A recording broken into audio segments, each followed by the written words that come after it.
Halo Sobat Fisika, kembali lagi belajar fisika bersama saya Kak Niar. Nah, kali ini materi yang akan kita pelajari adalah terkait jenis-jenis gaya. Materi ini termasuk dalam materi fisika kelas 11 SMA. Oke, stay tune ya. Sebelum melangkah lebih jauh, Sobat Fisika tahu nggak sih apa itu gaya? Coba perhatikan video berikut. Ini ada orang yang sedang berpose untuk pemotretan. Kemudian ini ada orang yang sedang melakukan fashion show.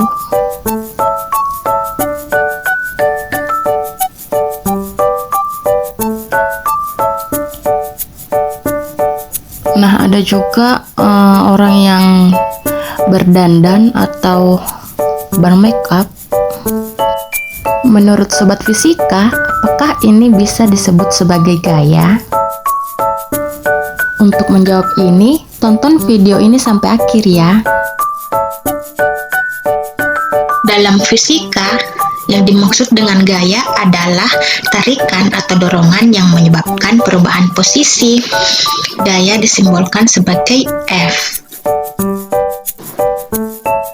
Nah, ini dia contoh gaya dalam kehidupan sehari-hari, di mana diperhatikan pada video sebelah kiri terdapat seorang anak yang menendang bola sehingga menyebabkan bola yang awalnya diam itu setelah diberikan gaya berupa tendangan dari sang anak ini, maka bola tersebut dapat bergerak. Nah, begitu pula di sebelah kiri ada seseorang yang mendorong kursi sehingga kursi tersebut juga dapat berpindah tempat. Nah, disinilah dapat dikatakan bahwa ada gaya yang bekerja.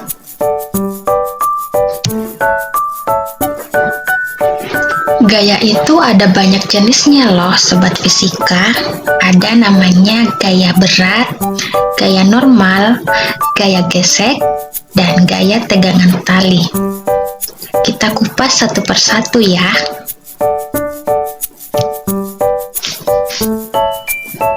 Kita mulai dari gaya berat. Apa sih gaya berat itu?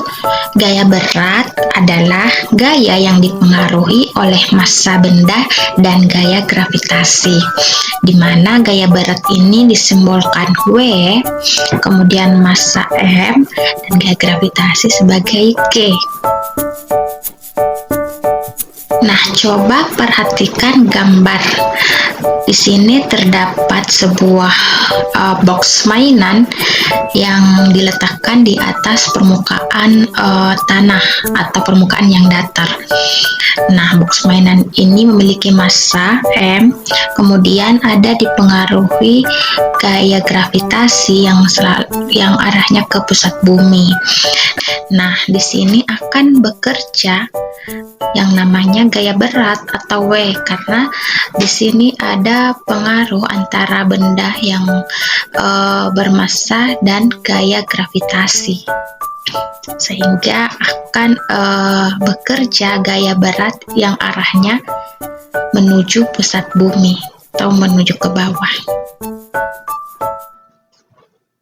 Nah, selanjutnya ini ada 3 box ya, dimana box pertama itu dia diletakkan di atas bidang yang datar, kemudian box kedua yang berada di tengah ini dia diletakkan di sebuah bidang yang miring, dan yang ketiga boxnya diletakkan menggantung.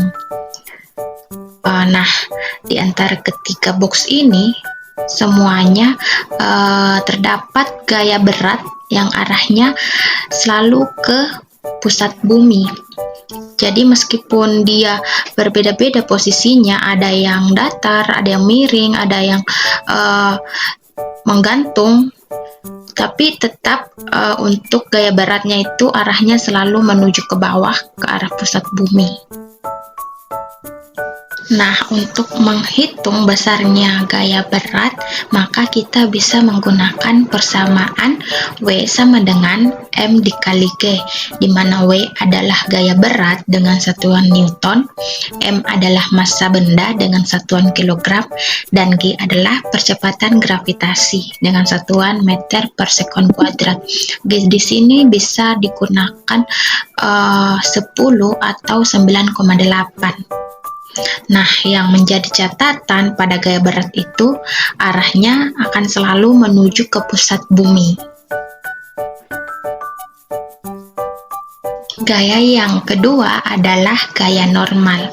Gaya normal merupakan gaya yang bekerja pada benda yang bersentuhan dengan suatu permukaan bidang. Contoh gaya normal, di sini ada box yang bermassa diletakkan di atas sebuah bidang datar, di mana tentunya di sini ada gravitasi karena box ini berada di bumi ya, jadi selalu dipengaruhi oleh gaya gravitasi bumi. Nah, di sini akan bekerja gaya normal atau N yang arahnya itu ke atas.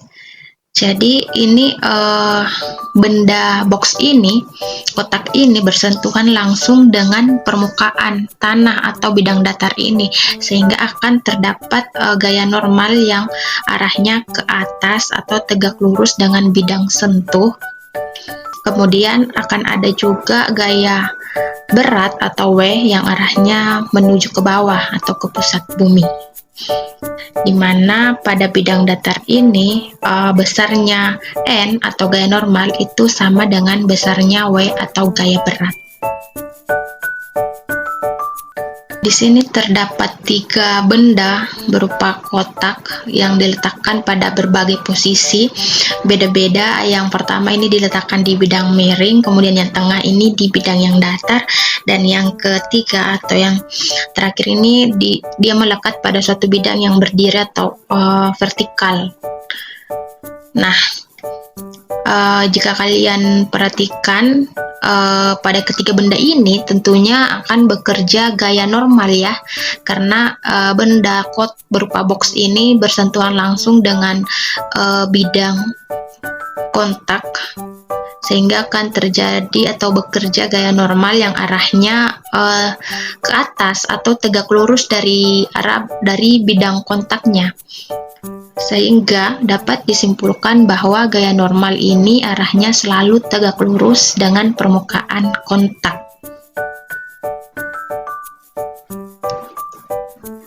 Oke, next yaitu gaya gesek.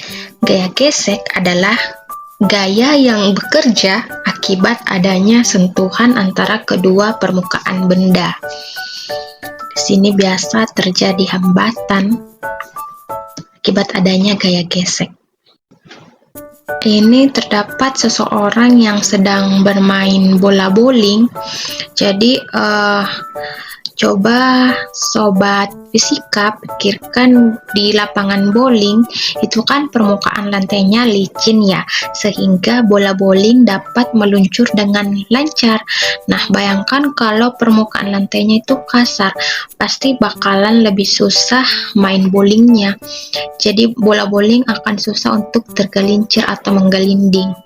Ini karena permukaan kasar itu akan menimbulkan gaya gesek yang besar pada bola bowling dan lantai.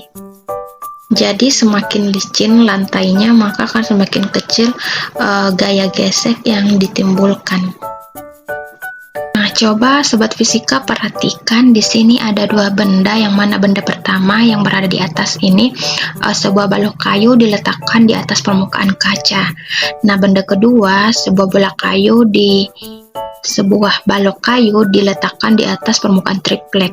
Nah, menurut sobat fisika, mana di antara kedua benda ini yang memiliki gaya gesek yang lebih besar? Ya, tentu saja yang benda kedua ya. Kenapa? Karena balok tersebut diletakkan di atas permukaan triplek. Jadi semakin kasar sebuah permukaan benda, maka semakin besar gaya gesek yang ditimbulkan. Nah, kepada kedua benda ini ditarik dengan arah ke kanan, kemudian pasti akan menimbulkan gaya gesek yang arahnya ke kiri. Kenapa? Karena gaya gesek ini akan selalu berlawanan arah dengan gaya tarik benda. Jadi ketika benda ditarik ke kanan, maka gaya geseknya akan ke kiri. Begitupun sebaliknya, ketika benda bergerak ke kiri, maka gaya geseknya akan arahnya itu ke kanan. Karena gaya gesek ini akan menghambat pergerakan. Gaya gesek itu ada dua jenisnya. Yang pertama, gaya gesek statis. Gaya gesek statis adalah gaya gesek yang terjadi antara permukaan benda yang relatif diam terhadap satu sama lain.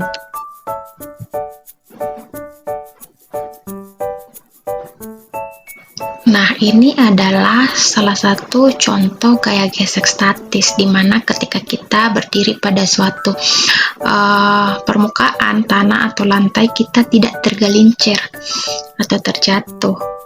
Begitupun ketika kita berjalan, kita tidak terjatuh karena adanya gaya gesek yang menahan kita untuk tetap berdiri kokoh.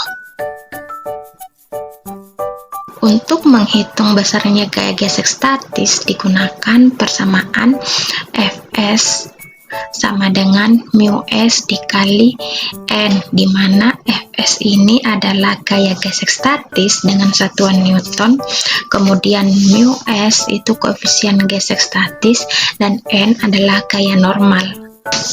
Gaya gesek yang kedua adalah gaya gesek kinetis. Gaya gesek kinetis merupakan gaya gesek yang bekerja pada dua permukaan benda yang bergerak dan saling bergesekan. Untuk menghitung besarnya gaya gesek kinetis dapat digunakan persamaan Fk sama dengan mu k dikali N, dengan Fk merupakan gaya gesek kinetis dan mu k merupakan koefisien gesek kinetis dan N adalah gaya normal. Jenis gaya yang terakhir adalah gaya tegangan tali, di mana gaya tegangan tali ini merupakan gaya yang bekerja ketika tali dalam keadaan tegang. Coba sobat fisika perhatikan pada gambar. Di sini terdapat dua benda, di mana benda pertama yang berada di atas permukaan bidang datar ini ditarik oleh sebuah tali ke kanan. Kemudian ada benda yang juga tergantung atau digantung dengan sebuah tali yang menahan benda tersebut. Nah, di sini akan terdapat gaya tegangan tali, yang mana pada benda pertama gaya tegangan talinya itu arahnya menuju ke arah tarikan benda, yaitu ke arah kanan, dan benda yang kedua arah tegangan talinya itu menuju ke atas, sehingga dapat disimpulkan bahwa arah gaya tegangan tali yaitu dari titik atau benda yang tertarik menuju arah tarikan tali. Baiklah, agar sobat fisika lebih paham, maka mari kita mengerjakan contoh soal. Yang pertama, sebuah kotak kado bermasa 10 kg diletakkan pada sebuah permukaan miring dengan sudut 30 derajat. Nah, apabila percepatan gravitasinya sebesar 10 meter per sekon kuadrat, maka berapakah besar gaya dan bagaimana arah gaya normal kotak tersebut? Nah, coba kita proyeksikan terlebih dahulu dari soal ya. Jadi ada sebuah kotak kado diletakkan di bidang miring dengan kemiringan 30 derajat. Nah, dari sini kita dapat menganalisis bahwa terdapat gaya normal yang bekerja arahnya ke atas, tegak lurus dari bidang miring ini. Kemudian ada gaya berat yang arahnya ke bawah menuju pusat bumi. Nah, karena ini kasusnya pada bidang miring, maka kita proyeksikan gaya beratnya atau W ini di sumbu X, W cos X, dan W sin X. Nah, gaya berat atau W itu sama dengan M kali G. Selanjutnya kita kerjakan yang diketahui, benda bermassa M sama dengan 10 kg, kemudian G-nya atau percepatan gravitasinya yaitu 10 meter per sekon kuadrat, dan X atau kemiringan sudutnya yaitu 30 derajat. Nah, yang ditanyakan adalah besarnya gaya normal atau N. Penyelesaiannya, pertama kita cari besarnya W, yaitu menggunakan rumus W sama dengan M dikali G, di mana M-nya 10 dan G-nya 10, sehingga dihasilkan W sama dengan 100 Newton. Nah, selanjutnya dimasukkan rumus N sama dengan W cos X, di mana W-nya 100 Newton dikali cos 30 derajat, sehingga dihasilkan N atau gaya normal sebesar 50/3 Newton. Contoh soal berikutnya yaitu gambarkan diagram gaya yang bekerja pada gambar di bawah ini. Nyatakan penjumlahannya secara sistematis. Nah, kita disuguhkan sebuah gambar ya, Sobat Fisika. Sobat Fisika, pertama-tama kita harus akan membuat koordinat kartesius yang arahnya itu sama dengan arah gerak, dimana di sini kan arah geraknya miring, maka koordinat kartesiusnya juga akan miring, sehingga akan mempermudah kita dalam menganalisis gaya yang bekerja. Nah, karena benda bermassa ini bersentuhan langsung dengan bidang miring, maka tentunya akan ada gaya normal yang bekerja atau N yang arahnya ke atas atau tegak lurus dengan bidang sentuh atau bidang miring ini. Nah, kemudian tentu juga akan ada gaya berat yang arahnya ke bawah menuju ke pusat bumi. W ini adalah gaya berat.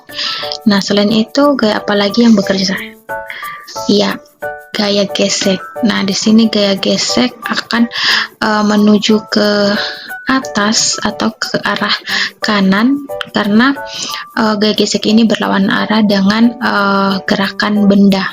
Di sini kan benda ini berada di bidang miring, maka pasti benda ini akan bergerak ke bawah. Nah, gaya geseknya akan bergerak ke atas.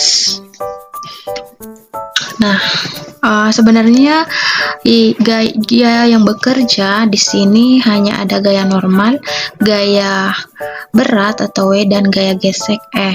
Nah, tapi kan kita disuruh untuk melihat resultan gaya ya. Nah, di sini sudah pasti N-nya itu disumbu Y, kemudian F disumbu X. Nah, perhatikan W atau gaya beratnya ini kita tidak tahu ya dia menuju ke arah mana.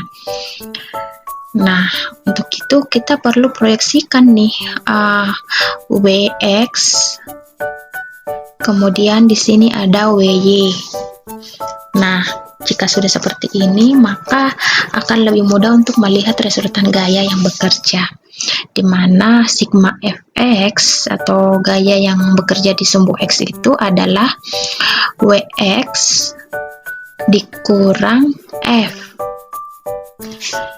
Kemudian gaya yang bekerja di sumbu Y atau sigma Fy sama dengan N dikurang Wy. Kenapa? Karena N menuju ke atas, maka diasumsikan dia positif, dan Wy menuju ke bawah, maka diasumsikan dia negatif. Begitu pula pada sigma Fx sama dengan Wx, dia positif karena dia menuju ke arah kiri, kemudian F negatif karena dia berlawanan arah dengan gerak benda, jadi min F. Oke, contoh soal yang terakhir. Di sebuah hotel terdapat elevator dengan massa sebesar 600 kg yang bergerak ke atas atau vertikal dari keadaan diam dengan percepatan 3 meter per sekon kuadrat. Nah, berapakah tegangan tali yang menarik elevator tersebut jika percepatan gravitasi adalah 10 meter per sekon kuadrat? Nah, dari soal kira-kira kita dapat menggambarkan ilustrasi seperti ini. Jadi ada seseorang yang berada dalam lift itu bergerak ke atas dengan percepatannya A, kemudian gaya normal atau N juga ke arah atas, kemudian ada gaya tegangan tali yang bekerja yang arahnya juga ke atas. Nah, diketahui massa atau M itu yaitu 600 kg. Kemudian A sama dengan 3 meter per sekon kuadrat dan G sama dengan 10 meter per sekon kuadrat. Yang ditanyakan adalah besarnya gaya tegangan tali atau T. Nah, untuk menyelesaikan ini kita menggunakan persamaan sigma F sama dengan M dikali A, di mana sigma F yang bekerja yaitu T dikurang W. Jadi T gaya tegangan tali atau T ini ke arah atas sehingga positif, kemudian dikurang dengan W karena W ini adalah gaya berat yang arahnya selalu menuju pusat bumi atau ke bawah, maka dia negatif. Sama dengan M dikali A, sehingga T sama dengan M dikali W, M dikali G ditambah M dikali A. Kenapa M dikali G? Karena W itu rumusnya adalah M dikali G. Nah, sehingga akan didapatkan T sama dengan M dikali dalam kurung G tambah A dengan M yang besarnya 600, kemudian dikali dalam kurung G 10 dan A tambah A itu 3, sehingga hasil akhir yang diperoleh yaitu 7.800 Newton. Oke, sobat fisika, sampai di sini dulu materi kita kali ini. Semoga bermanfaat ya. Terima kasih sudah menonton. Bye bye.